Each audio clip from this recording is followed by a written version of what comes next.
Accepting depersonalization realization is definitely moving you towards recovery, because what ends up happening is, because we don't know why the symptoms are happening and they're so absolutely terrifying, you feel detached from your body, you feel detached from the material world.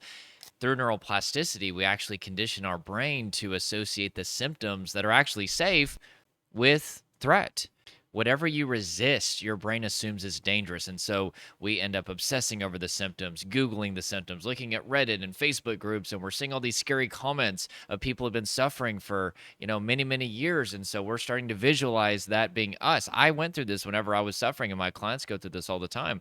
And because of this constant negative attention towards symptoms, because the symptoms themselves cause so much emotional distress, and especially if we start to avoid places because we're worried that the symptoms may happen, our brain starts to associate the safe symptoms of traumatic stress with a threat.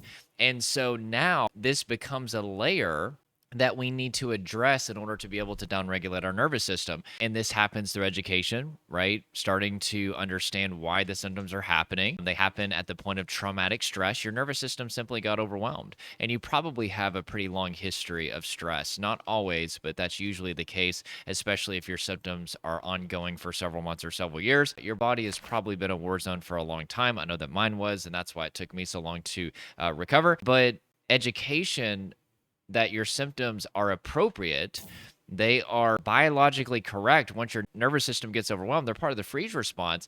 That starts to allow this process called cognitive restructuring, which is where you can now start to rewire your mind. Okay, wait a second.